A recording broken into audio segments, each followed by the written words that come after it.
People ask me, I really believe you need to go and figure it out on your own. I don't wish I knew anything. I don't want to change anything because you gotta get uncomfortable. You gotta do things that you don't know. Like you need to respect the locals more than anyone, no matter where you're at, because you know you're in their territory. They're what makes this place so special. So like if you just want like a cheat code, or you just want to know all the answers before even like experiencing and like meeting them and trying to live like no, I don't buy toilet paper. I haven't bought in so long. And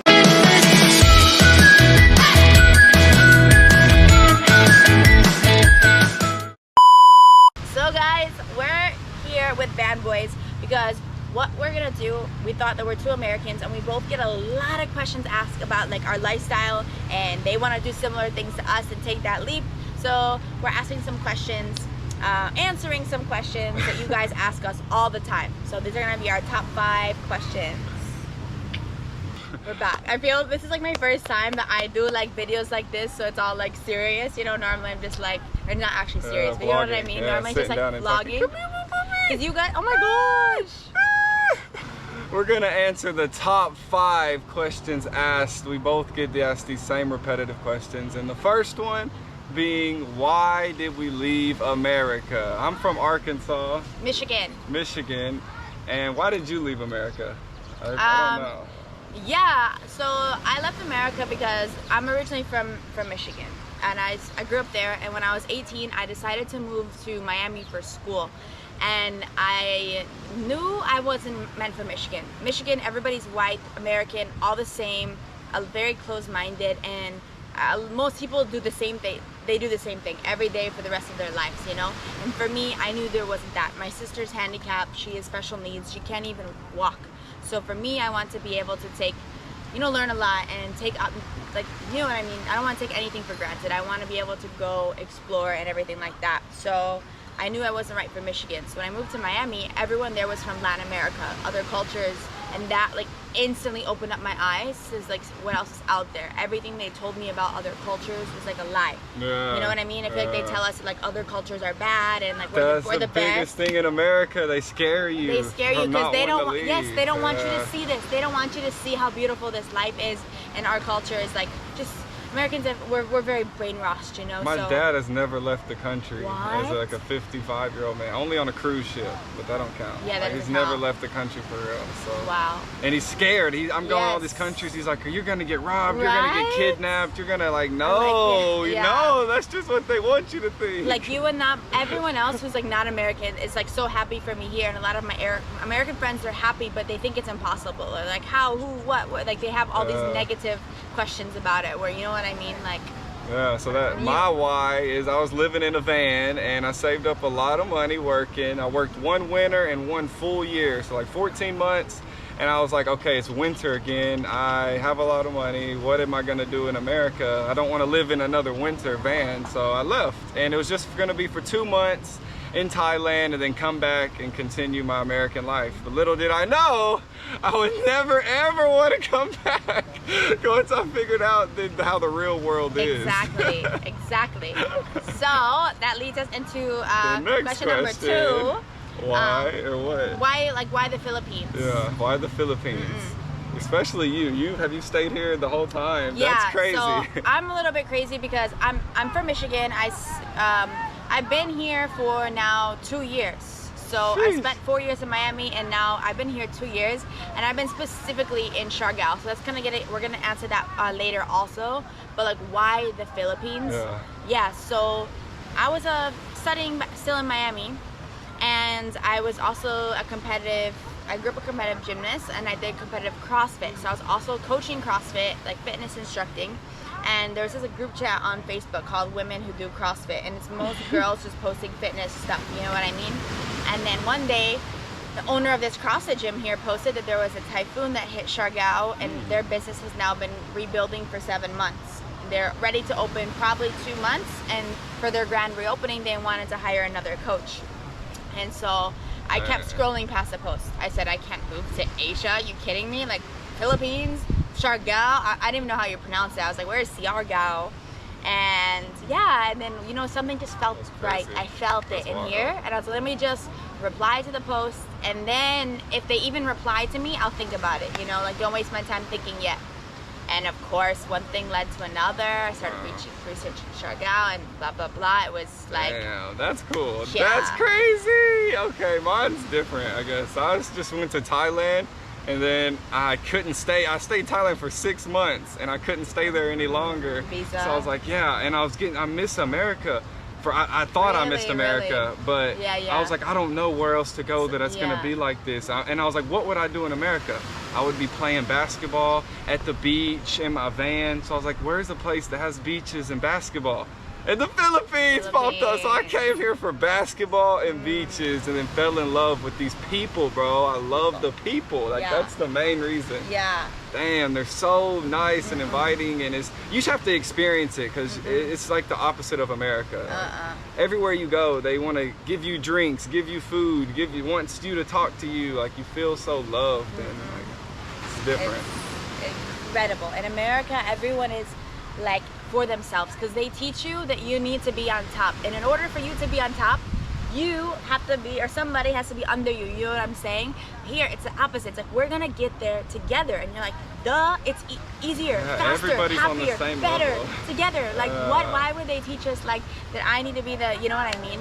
I have learned so many things living here, but the number one thing is being more selfless, like giving more, sharing more. Like, I don't need all of this for me, it's enough for us, you know? Or if you don't have, like, it's just so much. For me, I was like, I thought I had to have all this money in my bank account for me to be safe and secure. But I'm like, dude, as long as I have enough to keep doing what I'm doing. Right. And of course, yes, for securities if something happens, but not like how much they teach us, you know? And the problem is, like, people always ask me too, like, is my family gonna come visit, blah, blah, blah. Like, they want to so bad, but the thing is, they're still, like, my mom's still working. So in America, they don't really give you that much time off work. They'll give you like 1 week, and you have to get it approved. Like, you have to ask months in advance, hey, next Christmas, I want 1 week off. Then they have to approve it, and you might get 1 week if you're lucky. So if it takes 3 days to travel here, 3 days to travel back, like, you can't really make it here in your time off. And it's just like, and then they tell you that you don't want to see those cultures and those places and like all third world country. Yes, like right. What? It's ridiculous. It is like ridiculous. Obviously there is poor people everywhere though in the world though. And there's probably a lot more here in the Philippines. But they're very happy. They're not depressed. They're not. That's all these like first world problems. You know, like, I swear, I don't know if I think I did mention this to you, that like back home, I swear 1 in 3 of my friends are like on some sort of pill for like depression, ADHD, ADD, or they all have like, everyone wears contacts, glasses, because there's so many things, and like who knows what they're putting in our food, in our everything, or just like placebo, and just the lifestyle there. Like, no one's, very rare for people to be truly, genuinely happy, because the lifestyle there is so unsustainable, you know what I mean? So no wonder why, like, we all feel this way there, you know what I mean? Yeah, that's crazy. Damn. Yeah, that was a lot, but... What's next? Let me see. So I think question number 3 would be, for me, like, I guess you too, like, how did you... Well, I already answered how you found out about Siargao, why Philippines, but for me it's like, why Siargao? Or like, what's so special about Siargao? We can kind of say like those things. It's like, for me, it definitely chose me 100%. No coincidence that I end up like, come on, building my life here.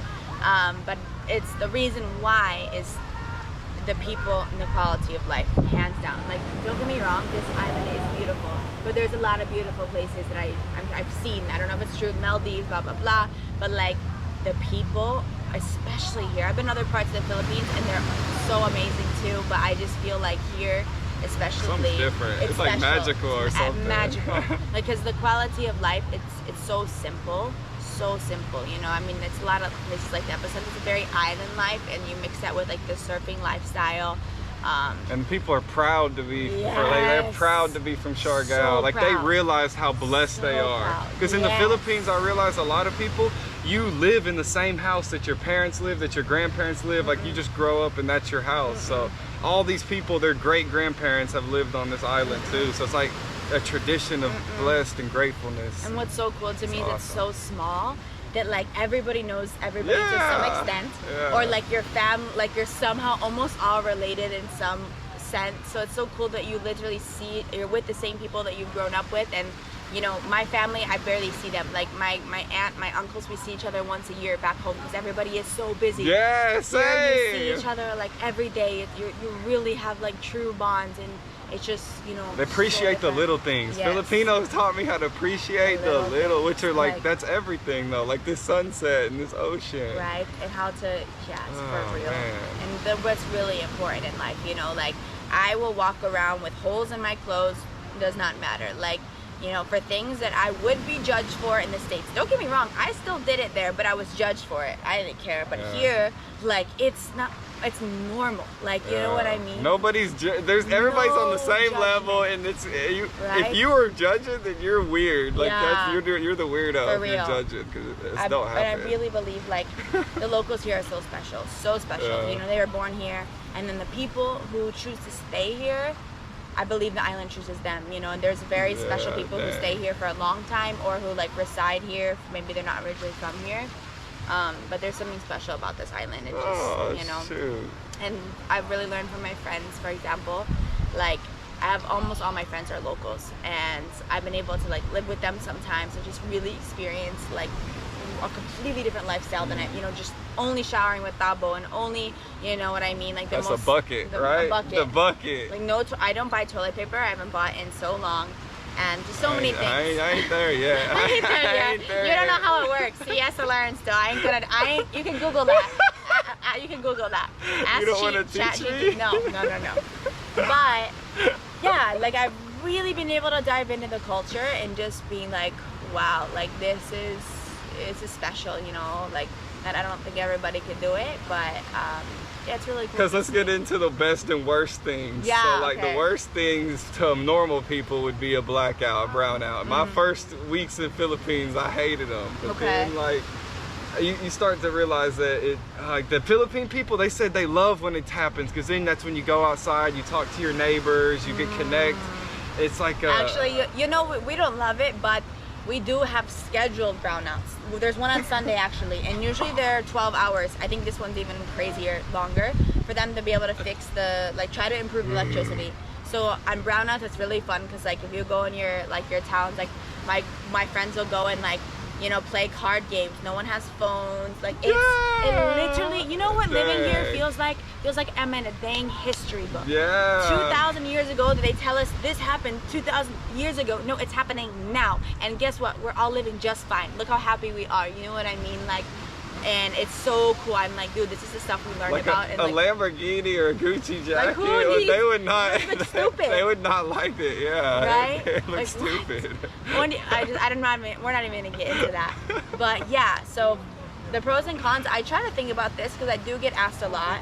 I've been here so long now that it's really hard for me to remember the cons, because for me, what I do is like wherever I go somewhere, and if 99% of the people are doing it that way there, that means they're the right ones and I would be the wrong one for doing it. Like, you know what I mean? Like if everybody here is not using toilet paper and I'm like the one asking for toilet paper, I'm the one that's like, you know what I mean? That's like, no, but that's just like an example. So, but I do remember just like super weird things, like maybe more specifically on the island too, and like the time is like sometimes you would order something or like you want something to be done and it's so slow and like relaxed. Like that was a little bit of a weirder adjustment for me. Like, or you know what, something they say all the time is like you would ask for something, order anything, just wait ma'am, wait for a while. And in my culture a while means like a long time, and then they would just kind of walk away and I'm like, wait, like how long do I wait? And they'd come back literally 1 minute later. I'm like, oh, like, okay. But I just, some of the, I guess, you know, differences in like the lingo or like, you know, how the way of life. But it's more just like, you know, adjusting. And there's definitely some other things, but again, like I can't even think of it off the top of my head. I think like the beds in the Philippines are like the thinner ones. In Thailand and everywhere else, they're the more thicker ones. But like, you stop noticing stuff like that. Yeah. But, and I guess like normal, it's like the kitchens. Like I don't even realize it anymore until people point it out to me that we have here is very small kitchens and minimal. Where in America, if you think about it, we have these ginormous kitchens. Like Don't for never what? cook. We waste. And I guess like I don't even realize it's been 2 years since I've used a dishwasher. Everything's you know what there's I mean? no dishwasher. Yeah, you don't even realize, right? But it's so easy to just wash the dishes. Yeah. Just so many small things like that. I definitely think was weird for me at first. This is kind of like a girly thing, but because we use like products for our skin, and since your room gets like super hot because you don't leave the aircon on all day. Like I think in America our homes are designed where you literally have to have aircon, like or air conditioning. I guess I say aircon now. That's another thing. That like your certain things will like really go bad in your home if the air conditioning, it sounds so weird now, is like not on. So I used to think that like some of my stuff would get like expired faster, like you know what, I don't know, stupid things like that. And just the ants, they're crazy, bro. If you leave anything out for like 1 hour max, you know, if it's gonna be a line of ants going to your home, but it's normal, you know what I mean? Yeah, that little stuff stops bothering you. Yeah. Like seeing cockroaches don't I cuddle with them now. Like oh. no, I'm just kidding. But like I see them and I'm like, whatever. I still scream a little bit. No, I'm so used I almost to it. stepped on one yesterday, I'm so used I can't to act it. like I'm a badass. Okay. It doesn't bother. I don't like them, but it doesn't bother me. I'm so used to it. Yeah, it doesn't bother me. I'll still scream, but. Okay. The only time I'll scream is there's this one time, oh my god, I have a video of it. I promise you there was, oh my god, it cringes me thinking about it. I felt like a bug hit my face when I was like on my phone scrolling at night, so the lights were like off. And I just thought it was like a fly something, right? And then like I did kind of feel like a few minutes later like a buzz. I'm like, oh my god, it's still like in my hair, right? So I decided to like I did start recording just because I could put on the flashlight. And I looked and then like I swatted it, but it was dark, so I just had the flashlight and I felt I could hear the bug go there. I turned it around and it was a cockroach. And it went and I felt like freaked out. And then I got it like crawling all my bed. I was like, no, it was so gross. Like it was sitting in my head for a second, you know what I mean? Rats. They have rats too. We don't have to talk about it. But it's normal. It's normal. It's okay. It's not built for everybody. That's why everybody can't be here. Yeah. Okay, so, the best things we are covered. Bro, there's so many good things that could go on.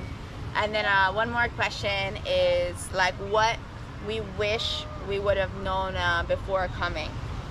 So for me, I get a lot of messages and DMs like kind of asking for this. And I'm not gonna lie, like it's normal to want advice, but some things that people ask me, I really believe you need to go and figure it out on your own. I don't wish I knew anything. I don't want to change anything because you gotta get uncomfortable. You gotta do things that you don't know. Like what I do like to do is like sometimes I look around to the foreigners who've been here for like a month or a week, and I put myself in their shoes and like, man, I remember thinking and doing some of the stuff that they did the first, you know. But like it's so cool to see what I know now, what I didn't, and all that stuff, you know what I mean? I would really almost wish it was nothing that I would have known, because it's like all part of the game and all part of the fun part. It's the excitement, not knowing everything and having to learn. Yeah, and then you get better at it, and then you know more about the place. So it's like you level up. And that's also how you gain. Like you need to respect the locals more than anyone, no matter where you're at, because you know you're in their territory. They're what makes this place so special. So like if you just want like a cheat code, or you just want to know all the answers before even like experiencing and like meeting them and trying to live and like, observing them. That's the best advice of this whole thing. Like you observe them, awesome. And you see how they do things and live, and then you're hang out with them and talk to them, especially here they're English speaking. Like it's, you know, I could go deeper, but I feel like it's already been a long time of us blah blah blah. So but yeah, that sums it up. It's like we got some pacholi to eat. What's it called? Bottle fish? Bottle fight? Oh my god, boodle fight. You know it's called that because like honestly, I'm not gonna lie, I forgot the boodle portion. But the fight, there's a reason behind that. But the fight is because typically like you're saving from plates, right? You're not using plates, you're using bananas and you're eating with your hands. And a lot of times it's like you don't have a lot, it's just rice and maybe one fish you have to split with all your friends because that's all you got. So it's like you're kind of fighting for the food in a way, but you know, that's where it stems from. But sometimes it's really big ones, and you know, but yeah, so. That was 20 minutes.